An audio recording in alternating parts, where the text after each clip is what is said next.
Llevamos 25 años cuidando de tus recuerdos. Todo Colección, donde viven los recuerdos. Reunir, restaurar, conservar, rescatar del olvido, preservar la gran historia y las costumbres más cotidianas. Detrás de cada colección hay una sensibilidad especial, sentido del deber, constancia y un mar de anécdotas e historias dignas de escuchar. Bienvenidos a Todo Colección, el podcast de los muy ilustres coleccionistas. La séptima acepción del término sello en el diccionario de María Moliner es trozo pequeño de papel de forma cuadrada o rectangular, de los que se adhieren a documentos que tienen destino oficial y son un medio de satisfacer al Estado la cantidad que figura en ellos. También, en el mismo diccionario, se explica que un sello es un trozo de papel que con esa misma finalidad se adhiere a las cosas que circulan por correo. La filatelia, o el filatelismo, es el coleccionismo más extendido del mundo y uno de los más exigentes. Nunca lo olvides. Estás escuchando Todo Colección, el podcast de los muy ilustres coleccionistas. En el episodio 123 del podcast de Todo Colección, en Cardinal 123, tenemos el honor de conversar con Eugenio de Quesada, editor y director del Eco Filatélico y Numismático y presidente del Grupo Nexo. También es presidente del comité organizador de los premios internacionales Nexofil y Nexonum a los mejores sellos y monedas del mundo, vicepresidente de la Sociedad Filatélica de Madrid y director de la Biblioteca de Estudios Sofima. Este octubre, Eugenio recibirá la placa de la Orden al Mérito Postal, de manos de la ministra de Fomento. Eugenio de Quesada posee la medalla de oro al mérito filatélico y las medallas de FESOFI y ANFIL. Es académico de número de la Real Academia Hispánica de Filatelia e Historia Postal y tiene casi 30 libros y más de 10.000 artículos publicados. Es todo un experto. Escucha y lo comprobarás a continuación. Buenas, Eugenio. Hola. Antes de entrar en materia filatélica, ¿cómo se convirtió usted en coleccionista? Si cuenta con antecedentes familiares. Pues fue a principios de los años 70 y efectivamente fue la deriva que me impuso mi padre. Muchos coleccionistas lo somos porque lo eran nuestros padres y ese es mi caso. Fue el hallazgo de una feria, de la Feria Nacional del Sello que se celebraba en la Plaza Mayor, con la que me topé por curiosidad, lo que me llevó a recibir un sencillo manual y algunos sellos que fueron los que provocaron en mí la afición que, como decía, venía cultivándose por la que tenía mi padre y porque además mi padre era jefe de correos y de telégrafos, al igual que la mayor parte de mi familia. Y eso generó una vinculación desde hace ya muchos años al correo y al sello de correos. ¡Qué historia tan bonita! ¿Cómo fue la 60ª edición de la Exposición Filatélica Nacional? Se acaba de celebrar hace unos días, como quien dice, en Irún. Sí, ha sido un éxito. Fue la semana pasada. Tuvimos ocasión de pasar 4 intensos días, en mi caso, aunque la exposición duró 5, en compañía de sellos y sobre todo de amigos, porque creo que la principal cualidad que tiene la filatelia no es tanto el coleccionismo en sí mismo, sino que abre la posibilidad de conocer a otras personas. Y de hecho es una afición muy transversal que ha cautivado durante ya más de un siglo y medio a personas de muy diferente condición, desde reyes o acaudalados financieros hasta personas de la más humilde condición. Y eso incluye desde niños hasta ancianos, ¿no? Esa transversalidad que la filatelia tiene es, a mi juicio, uno de sus atractivos más importantes. En el caso de la ESFILNA, de la Exposición Filatélica Nacional de este año, que se ha celebrado en Irún, pues puedo decir lo que me dijo primero el presidente del jurado, Fernando Aranaz, y después le fui escuchando a otros miembros del jurado, a coleccionistas, organizadores, y es que ha sido sin duda la mejor exposición que se ha celebrado hasta la fecha. No ha habido una exposición con un nivel tan alto, sorprendentemente con un importante número de colecciones de nuevos expositores, de nuevos coleccionistas, pero que no son nuevos en la afición, son nuevos en la filatelia competitiva y hasta ahora no se habían animado a participar en este tipo de exposiciones. Como digo, el nivel ha sido altísimo y según todas las fuentes y a las cuales desde luego me adhiero, ha sido la mejor exposición que se recuerda por la enorme calidad de las colecciones y la extraordinaria rareza de las piezas que se han exhibido. Enhorabuena. Eugenio, aquí llevamos 122 entrevistas con coleccionistas egregios de las más diversas materias que van de los libros a las antigüedades. Pero usted recién acaba de publicar un libro con 50 entrevistas a filatélicos muy significativos. ¿Qué tienen en común? Bueno, todos ellos son coleccionistas de sellos y de monedas, algunos de otras disciplinas. Bueno, tienen en común que casi todos están muy relacionados con el ámbito asociativo. La filatelia y la numismática, pero sobre todo la filatelia, están organizadas y estructuradas a nivel internacional. Quiere decir esto que cada país tiene su federación de asociaciones que reúne, en el caso de España, a 17 federaciones regionales o autonómicas y que a su vez integran a 2 centenares de sociedades de filatelistas. Se cuenta también con asociaciones de comerciantes o de empresarios de filatelia y estas federaciones y asociaciones de ámbito nacional se integran en federaciones de ámbito continental, en el caso de la Federación Española, en la Federación Europea, en la FEPA, y a su vez todas las federaciones de ámbito, digamos, continental se integran en una federación internacional, la FIP, que es quien regula la afición, quien hace los reglamentos. Por tanto, estamos ante un coleccionismo de ámbito mundial. Está en todos los países y efectivamente tiene, como hemos dicho, una estructura acorde a la importancia que tuvo, porque hoy la filatelia no es lo que fue. Otras aficiones se han ocupado de robarle una parte de la legión de aficionados con la que contó en el pasado. También acaba de presentar su nuevo libro, El correo sin correos. ¿En qué consiste? Bueno, es un libro que ha supuesto una enorme satisfacción porque ha obtenido un galardón que rara vez se otorga a un libro. Se le ha dado la medalla de oro grande y aparte de la medalla de oro grande ha obtenido el premio especial de literatura. Es la segunda vez que obtengo este galardón, me refiero a ese premio especial de literatura.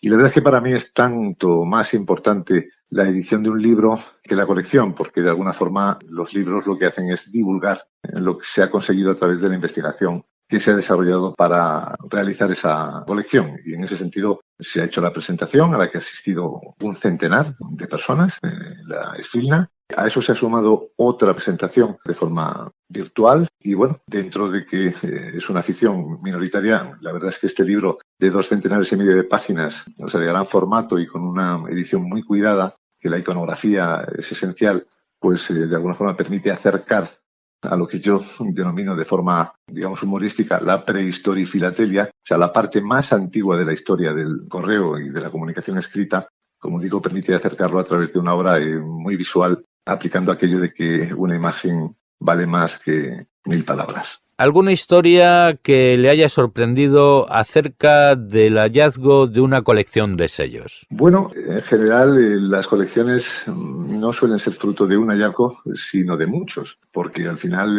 integran una gran cantidad de piezas, sean sellos, cartas, aerogramas, en fin, muchos elementos en función de la tipología de la colección. Bueno, digamos que aquí no se encuentran tesoros, como sí ocurre en la numismática, en la que un galeón hundido puede deparar la aparición de un tesoro. Por otra parte, las piezas, las grandes piezas, suelen tener un pedigrí, se suelen tener una historia de aquellos que las han tenido en sus colecciones y no suele ser habitual que aparezca una pieza excepcional de la que no se tenía, digamos, ninguna información. Otra cosa es que cuando un coleccionista incorpora a su colección una gran pieza, sea un sello o una carta, por lo general no suele salir al mercado hasta que ese coleccionista, digamos, fallece, ¿no? O que no tenga otra alternativa. Pero sí hay historias alucinantes, como por ejemplo el extravío o la pérdida, la desaparición de la pareja del 2 reales azul, de la pieza clave de la filatelia española, que en su día desapareció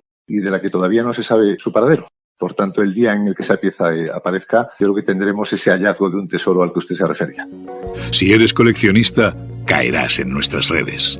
Sigue la actualidad y los lotes más curiosos en los perfiles de Todo Colección en Facebook, Twitter, Pinterest, Instagram y canal YouTube de Todo Colección.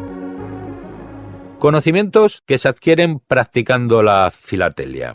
Bueno, yo creo que en el ámbito más sencillo y más popular, las colecciones familiarizan a quienes las hacen pues con los países que emiten esos sellos y, por tanto, con sus idiomas, con su historia, con su moneda, con su cultura, con sus personajes. Enriquecen la cultura de quien los colecciona. Si profundizamos más y nos dedicamos o hablamos ya de la historia postal, pues muy probablemente ya no vamos a la difusión de una cultura de carácter, digamos, general, ¿no?, sino que nos exigen un conocimiento mucho más profundo. Si uno está estudiando la historia postal de las guerras carlistas o la de un determinado periodo de una determinada monarquía, en mi caso el Imperio Español en América, por ejemplo, pues eso obliga al conocimiento de los virreinatos, de esos periodos históricos y, sobre todo, la tenencia y el estudio, el análisis de esas piezas que nos obligan a acabar siendo una suerte de paleólogos aficionados, porque tenemos que leer el contenido de cartas escritas en el siglo XV, en el siglo XVI, XVII, XVIII, sobre todo en el XIX, pues acaba uno efectivamente adquiriendo información y conocimientos no solo de historia, sino de usos y costumbres, de unidades monetarias. Desde luego, confirmo que esta es una afición que aporta cultura a quien la practica. Usted es especialista en los precursores del correo, además de prefilatelia en España y la América española. Háblenos sobre esta especialidad actualmente en auge. Bueno, estamos hablando de algo relativamente nuevo, a pesar de ser lo más antiguo.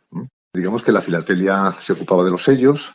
Las emisiones de sellos aparecieron en 1840 en el Reino Unido y en 1850 en España con los primeros sellos de Isabel II. Bueno, antes de la aparición de los sellos está lo que se denomina la prefilatelia.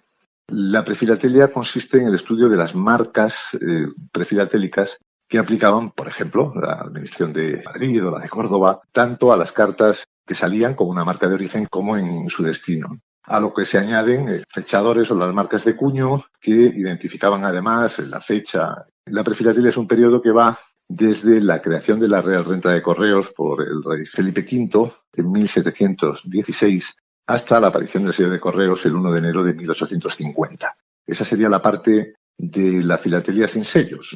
Por tanto, las cartas en las que todavía no había sellos. Creo que hay un periodo anterior, que es el que precede a la renta de correos. Este periodo, que algunos denominan precursores, es en el que la corona otorgaba, al estilo de la época feudal, otorgaba privilegios. Entonces, la época de los privilegios postales era aquella en la que hostes y correos mayores recibían el privilegio real para ocuparse de la conducción de correspondencia. De la correspondencia fundamentalmente del rey y de la corte, a la que se añadían la de comerciantes o mercaderes, figuras de la nobleza, etc. Esa época, digamos, antigua, remota, que va desde la Edad Media hasta la llegada de los Borbones a España, ya digo, hasta la creación de la Real Renta de Correos, en los cuales el rey lo que hace es, digamos, expropiar aquellas concesiones que habían dado sus antepasados, indemnizar y convertir el correo en una renta de la corona. Pues ese periodo anterior, que carece de marcas,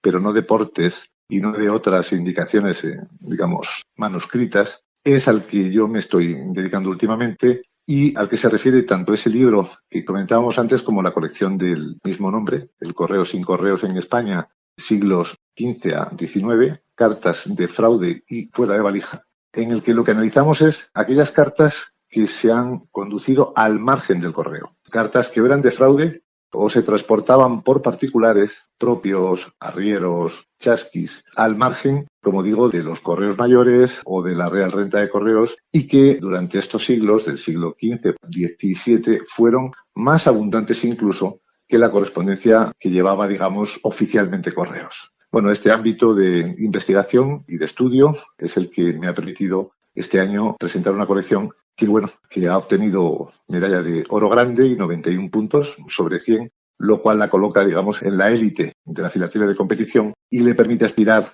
en las exposiciones internacionales a obtener oro FIP, que es a lo que aspira todo aquel que se dedica a la filatelia competitiva de alto nivel, que no es ni más ni menos importante que la filatelia no competitiva, la de exhibición o la más sencilla, cada cual tiene su importancia, sino haber conseguido un objetivo que sí que exige mucho esfuerzo, mucha dedicación y también una inversión económica de cierta importancia. Y una magnífica recompensa, medalla de oro. Eugenio, la relación del correo con el ferrocarril y el telégrafo. Bueno, esa es otra de mis especialidades y es enorme. Para empezar, la telegrafía eléctrica, porque antes de la eléctrica hubo una telegrafía óptica, las señales de humo de los Sioux o el silbo gomero es una forma de transmisión, de comunicación, y hay muchas, pero la eléctrica, esa arranca o se apoya en el ferrocarril. Al principio, las líneas telegráficas iban en paralelo a los caminos del hierro, era como se llamaban los raíles del ferrocarril. Por tanto, hay una relación directa entre la telegrafía eléctrica y el ferrocarril. Tiene que cuando se extiende la correspondencia, una de las formas habituales de su conducción es a través de los ferrocarriles. De hecho, el tren correo pues es un clásico dentro de los ferrocarriles, ¿no? Había en los trenes incluso un vagón especial para los empleados de correos, que eran los ambulantes postales, que estaba estructurado con sistemas de casillas, o de casilleros, en los cuales se iba seleccionando, ordenando, clasificando la correspondencia que iba siendo entregada o recogida en cada una de las paradas del ferrocarril, ¿no?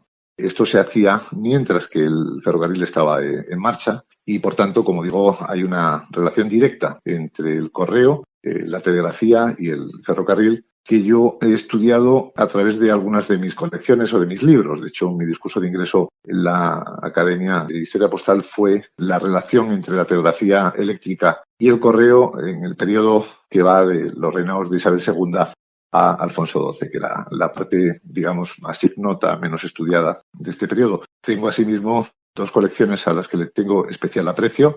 Una es el estudio de los sellos y los telegramas de la Cuba española, y la última es un estudio sobre los sellos falsos de telégrafos, porque en España tenemos el dudoso honor de que el primer sello que se falsificó fue el 6/4 de 1850, que se falsificó al principio de la aparición de los sellos y que es el primer sello falso del mundo, ¿eh? No me lo puedo creer. Pero es que resulta que en telégrafos, el primer sello de telégrafos falso es el de Isabel II de 1864, que es el primer sello falso de telégrafos de España y también del mundo, ¿eh? O sea, tenemos los primeros falsos de correos y de telégrafos, en efectos telegráficos y del correo del mundo, y yo me he especializado, tengo las únicas piezas conocidas y un estudio muy completo sobre el primer sello falso de telégrafos del mundo, ¿no?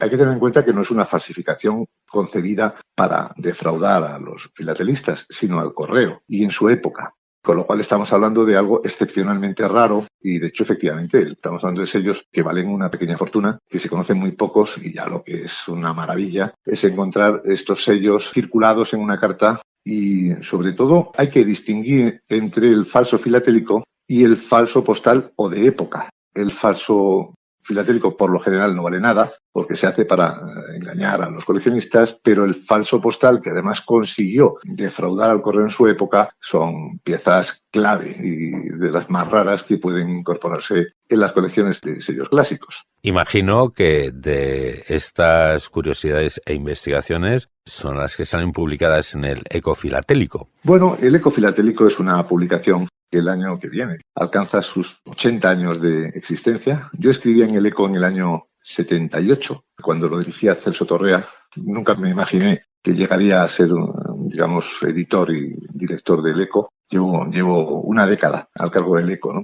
El Eco es una publicación más de carácter divulgativo, es una publicación sectorial que mezcla novedades de sellos y monedas con actualidad y con artículos. Pero si queremos efectivamente leer una revista en la que la investigación sobre filatelia e historia postal se hace con rigor y tal, pues tendremos que suscribirnos a Academus, que es la revista de la Real Academia Hispánica de Filatelia e Historia Postal, que he tenido el honor de dirigir durante 4 años y en la que efectivamente se encontrará investigaciones y estudios de una enorme profundidad. Pero, como digo, hay una legión de coleccionistas que coleccionan sellos relativamente modernos, novedades de su país, y después hay una parte ya más reducida que se dedica al sello clásico, a la historia postal, a la prefilatelia. Y es una paradoja, pero mientras que ha ido decreciendo el carácter, digamos, popular y masivo de la filatelia, ha ido creciendo el número y la calidad de los que se dedican a la historia postal, a la prefilatelia, a la filatelia clásica Y eso, como digo, se demuestra en las últimas exposiciones de ámbito nacional y especialmente en la Esfilna de Irún, que ha sido, como apuntaba antes, probablemente la mejor exposición de su rango que se ha celebrado en los últimos tiempos. No es lo mismo valor que precio, eso lo tenemos muy claro en Todo Colección. ¿Cuáles son las piezas que tienen un significado especial para usted? Bueno, yo supongo que la pieza que más vale es la que no se tiene, ¿no? El coleccionista le da un enorme valor a lo que le falta por encima de lo que tiene. Es casi insensato, ¿no? Porque poner la satisfacción y por tanto la felicidad en función de aquello de que se carece no parece muy inteligente. Pero bueno, es un hecho. De hecho, yo a lo largo de mi vida me he arrepentido sobre todo de lo que no he comprado. Eso me ha generado un gran arrepentimiento cuando han sido piezas que ya no he vuelto a ver, ¿no? Efectivamente, una cosa es valor y otra cosa es precio. El valor de una pieza puede estar en función de que sea un sello calcográfico de una gran belleza. Por ejemplo, una de las colecciones y de los estudios que hice de forma más temprana fue el de la emisión Quinta de Goya de 1930, una emisión que contiene el sello más polémico probablemente que se ha emitido en el mundo, el sello de la maja desnuda, un sello que generó una queja formal de la Administración Postal de los Estados Unidos a la Unión Postal Universal por decir que ese desnudo femenino corrompía a la juventud y en modo alguno podía estar franqueando una carta, ¿no? Es un sello grabado por el maestro Sánchez Toda en calcografía y es un sello de una belleza excepcional, al igual que los del resto de la emisión. No es un sello que sea especialmente caro, pero hay muchos sellos, como digo, que por su belleza, por su plástica, tienen, a mi juicio, un valor enorme, aunque el precio del sello más caro del mundo, por ejemplo, un sello de la Guayana británica, que es realmente feo y tosco, impreso con unos caracteres tipográficos de lo más elementales y que incluso cuenta la leyenda que un niño que lo encontró cortó las 4 esquinas, que las tiene recortadas, o sea que es un sello realmente feo, ¿eh? Bueno, cuesta una fortuna. Creo que la última vez que se subastó, pues no me ha gustado mucho caso, pero creo que se subastó en $10 millones, ¿no? Efectivamente, una cosa es el valor, otra cosa es el precio. Y en ese sentido se puede disfrutar de sellos con un enorme atractivo que son muy accesibles. Otra cosa es cuando la rareza, una rareza extrema, hace que efectivamente determinadas piezas adquieran un precio muy alto, pues en las subastas, en fin, en cualquier otro ámbito del comercio. Hoy en Todo Colección, junto con piezas humildes, hay piezas que tienen un importante valor. Y claro, ahí es donde el criterio o el gusto no es suficiente. Hace falta la figura del expertizador, del certificado de autenticidad, y hay que tomar todas las precauciones porque, al igual que en el resto de los coleccionismos, las falsificaciones campan a sus anchas. ¿Ya disfrutas de Todo Colección en la palma de la mano? Descarga la aplicación de Todo Colección en tu móvil. Compra, vende, negocia, puja. Consulta en tiempo real Todo Colección, donde viven tus recuerdos. Eugenio, llega el momento de dar un cálido saludo y abrazo a nuestros queridos oyentes hispanohablantes alrededor del mundo que también escuchan el podcast de Todo Colección. ¿Cómo ve el futuro de la filatelia? Bueno, como decía antes, en la misma medida que mengua el coleccionista, el coleccionismo de las últimas emisiones o de lo que aquí en España se llama segundo centenario, o sea, de los periodos relativamente modernos, y ahí efectivamente se ve reducir el número de adeptos, entre otras cosas porque ya se usan muy pocos sellos en la correspondencia, incluso la propia correspondencia, la carta está en cuestión, ante el acoso de la eficacia extraordinaria del correo electrónico, del WhatsApp o de otros medios de comunicación, pues claro, esto hace que efectivamente la filatelia de sello moderno vaya perdiendo adeptos. Sin embargo, como decía, hay aspectos, y ya que me cita a nuestros colegas de Iberoamérica, pues no me resisto a sacar una figura que también es algo a lo que he dedicado mucho tiempo y mucho esfuerzo, a los chasquis, ¿no? Los chasquis, que eran los antiguos mensajeros del Imperio Inca, que eran unos jóvenes especialmente dotados, hijos de curacas, o sea, de caciques locales, bien alimentados, que podían correr y que formaban parte de una cadena, de un sistema de relevos, que permitía al Inca, desde el Cusco, hacerse traer pescado fresco de la costa pacífica en unos tiempos realmente reducidos y, sobre todo, conducir la comunicación de la época. En la América prehispánica no existía el lenguaje escrito, los insumos de papel y tinta los llevaron los españoles tras la conquista y, por tanto, el recado que los chasquis portaban era un recado verbal que se transmitía de chasqui en chasqui, que a la carrera corría hasta el siguiente tambo o relevo, asegurando pues el control para el Inca de sus territorios a través de este servicio de mensajería tan efectivo, ¿no? Cuando los españoles llegan a América y convierten Iberoamérica en una parte del Imperio Español, se crean los virreinatos, en el virreinato del Perú y en el resto, pero sobre todo en el de Perú, la figura de los chasquis es incorporada al servicio de la corona por el Correo Mayor, puesto que son los que mejor conocen los caminos, veredas, los intrincados sitios por los que había que atravesar en una orografía tan abrupta como era la de, por ejemplo, el virreinato de Nueva Granada, la actual Colombia y Venezuela, o el del Perú, también en el de la Nueva Granada, lo que hoy sería, digamos, México o Mesoamérica. Esa figura de los chasquis generó unas cartas muy raras, puesto que los chasquis no podían conducir la correspondencia por sí mismos, tenían que hacerla al servicio del Correo Mayor de Indias, de la familia Galíndez de Carvajal, y por tanto no existían más allá que como empleados, yo diría casi vasallos, ¿no? Súbditos del peor nivel, puesto que eran bastante maltratados y muy mal pagados, del Correo Mayor. Pero en los territorios neogranadinos, en el virreinato de Nueva Granada, en lo que hoy es Colombia, al no haberse establecido el sistema de correos, los chasquis, como apuntaba antes, campaban a sus anchas, y eso ha permitido que lleguen a nuestros días, al margen de las que existen en los archivos, como en el Archivo General de Bogotá, una treintena escasa, 20 y tantas cartas, conducidas con chasqui, con la mención con chasquis en la cubierta del sobrescrito, de las cuales la mayoría forman parte de mi colección de cartas con chasqui, ¿no? Digo esto porque, claro, una figura tan potente como la de los chasquis, que une lo prehispánico con la América española, solamente hay dos instituciones que, digamos, que estaban antes y después de la llegada de los españoles, que eran los chasquis y la mita, o sea, aquellos que explotaban las minas de plata y de oro, pues esta es una figura, como digo, muy potente, muy emblemática y que, bueno, que probablemente es la esencia de la América hispana, que es el indigenismo, ¿no? Su última adquisición en Todo Colección. Pues, bueno, ha sido una compra muy curiosa y además muy compleja. Ha sido un despacho de vereda, que es una carta conducida de pueblo a través de veredas, es del siglo XVIII. Su vendedor no sabía lo que vendía, intuía lo que tenía, no lo supo describir bien y tuvimos ahí una cierta pelea porque él creía que valía más de lo que realmente valía, pero para mí sí, para mí era una pieza muy especial. Finalmente llegamos a un acuerdo y pude adquirirla y de hecho forma parte de la colección que se ha exhibido la semana pasada en la Esfinaldeiro, un despacho de vereda del siglo XVIII. Qué interesante. Próximos proyectos. Bueno, después del esfuerzo que ha supuesto esta última fase, me gustaría pues seguir trabajando en lo que denomino el correo sin correos y ahí pues efectivamente quiero ampliar y mejorar, pero acabo de concluir una etapa en el sentido de aumentar de 5 a 8 cuadros la colección. Cada cuadro está formado por 16 hojas y publicar el libro.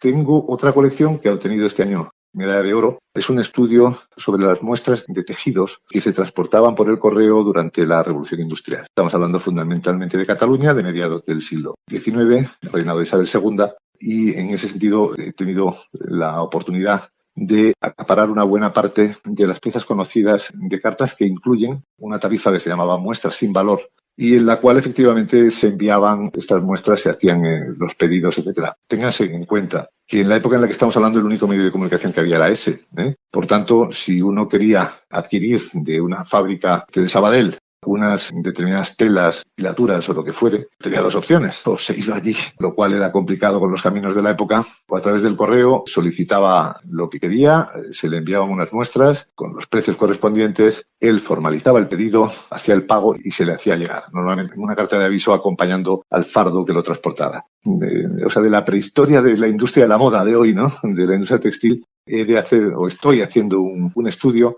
que se convertirá en un libro, no sé todavía cuándo, y que se suma a otro libro que tengo ya, digamos, terminado, que a partir de los sellos para documentos de policía que debían de ponerse junto con cualquier documento de policía, fuese la compra de un caballo o una cédula de desplazamiento o de desembarco, cualquier cosa, estaba gestionada por la policía, pues me llevó a estudiar la policía en la Cuba española desde el descubrimiento con la Santa Hermandad hasta los bandos de buen gobierno, a continuación con la distribución de las ciudades, no solamente de La Habana, sino también de las españolas, en cuarteles o barrios, cada uno a cargo de un comisario y de celadurías de policía. El establecimiento de la Guardia Civil, que se produce unos pocos años después de su creación en España. De hecho, el duque de Ahumada, fundador de la Guardia Civil, envía a su mano derecha, a Cuba, para implantar allí la Guardia Civil, que llega a tener unos efectivos de más de la mitad en Cuba de los que tenían en toda la península. La policía se dedica allí a lo mismo que aquí, a controlar el ámbito rural, lo que se denominaba desde el gobierno el bandidaje.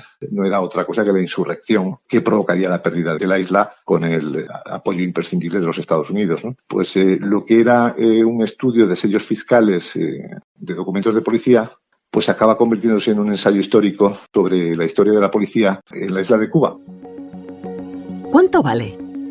Sigue la cotización de tus tesoros con Orientaprecios, la mayor base de datos para aproximarte a la tasación de lo que compras, vendes o subastas. Orientaprecios de Todo Colección. Llega el minuto de oro, el del consejo o la reflexión para él y la coleccionista. Bueno, cuando algún colega me pregunta, Eugenio, ¿tú qué me sugieres que coleccione, no? Yo suelo decirle que por lo general el sello, la emisión, el periodo, el país, no lo elige uno, ¿no? Yo creo que es el sello el que le elige a uno, ¿eh? Tiene que ver con la casualidad, con la suerte, con la intuición y sobre todo con la querencia. Supongo que el sello que a mí más me interesaba en mi adolescencia fuese el de la majada desnuda de Goya, pues tenía que ver con la pubertad, ¿no? Y a partir de ahí, de esa deducción tan elemental, quiero decir es que al final es un determinado país que por alguna razón le seduce a uno, un determinado periodo o un determinado sello, porque se puede hacer una colección extraordinaria a partir de un solo sello, ¿no? Obteniendo todo, reconstruyendo toda la comunicación, las cartas en la época, los errores, las variedades, y llegando a tener incluso las pruebas y los ensayos originales que el artista o la Fábrica Nacional de Moneda y Timbre hizo en su día para crear ese sello, ¿no? Me pasó con el Alfonsillo, que es la denominación cariñosa que le doy al sello de 25 céntimos azul gris de Alfonso XII de 1879, que es un poco uno de mis sellos fetiche. He desarrollado varias colecciones a partir solo de ese sello, ¿no? Bueno, pues ese sello me encontró a mí, no lo encontré yo a él, porque a veces tienes la suerte de que otro coleccionista haya avanzado en ese camino y tú te topes con él. Y efectivamente el poder partir del conocimiento, del esfuerzo, del trabajo, de la dedicación de años de otro coleccionista, te eleva sobre una torre, ¿no? Y yo, por eso mi único consejo es dejarse llevar por la intuición, por el criterio que uno no sabe que tiene, pero que al final tiene, ¿no? Y eso nos pasa un poco con todo. Acabamos optando por una o por otra cosa en la vida en función de cuestiones muy poco objetivas, ¿no?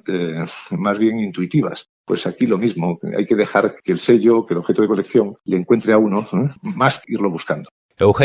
Eugenio de Quesada, muchísimas gracias por su tiempo y sobre todo por compartir tan extensos conocimientos aquí en el podcast del coleccionista de Todo Colección. Larga vida y prosperidad coleccionista. Ha sido un auténtico placer y bueno, que espero que podamos seguir disfrutando de esa excelente herramienta que es Todo Colección y que a mí por lo menos me procura enormes satisfacciones porque lo mejor del coleccionismo es la caza, ¿no? Es la búsqueda de la pieza y ahí Todo Colección nos permite hacerlo con tranquilidad desde nuestra casa, con tiempo y por tanto yo diría que larga vida a Todo Colección. Estás escuchando Todo Colección, el podcast de los muy ilustres coleccionistas. En efecto, la filatelia es un mundo más que particular al que hemos dedicado varios episodios en el podcast de Todo Colección. Las clases magistrales de Javier Santos, de Filatelia Santos, en el episodio número 8, uno de los primeros. El punto de vista del filatélico profesional como Modesto Ferrer de Filatelis Gandía, que tratamos en el podcast número 29. Y tampoco no podemos olvidar una amenísima conversación con Tony Prieto de Sellomanía. Eso fue en el episodio 61. Y Tony, desde aquí te deseamos una muy pronta recuperación. Libros, sellos, monedas, cromos, juguetes, antigüedades, arte. ¿Y tú? ¿Qué coleccionas? Si quieres participar en nuestro podcast, Todo Colección te cede el turno de palabra. Pues hasta aquí el programa de hoy. Si te ha agradado, nos puedes regalar un me gusta y un comentario. Ya sabes, cuantos más me gusta, llegaremos a más aficionados a la filatelia y a la numismática. Y suscríbete al podcast de Todo Colección. Es fácil, gratis y libre de impuestos. Y si quieres participar en esta aventura divulgadora, envíanos un email a comunicación@todocoleccion.net. El coleccionismo es cultura y la filatelia ya ni te cuento. Insisto en que te cuides mucho y te recuerdo que con el servicio de envíos de Todo Colección y Pago TC, todo es más fácil, económico y sencillo. Aquí, a pie de micro, te habla Ignacio del Valle. Nos vemos, nos escuchamos en el próximo episodio de Todo Colección, donde viven los recuerdos mejor timbrados. Fin de la cita. Hasta el próximo episodio de Todo Colección, el podcast de los muy ilustres coleccionistas. Seguimos en contacto en el Facebook, Twitter, Pinterest, Instagram y canal de YouTube de Todo Colección.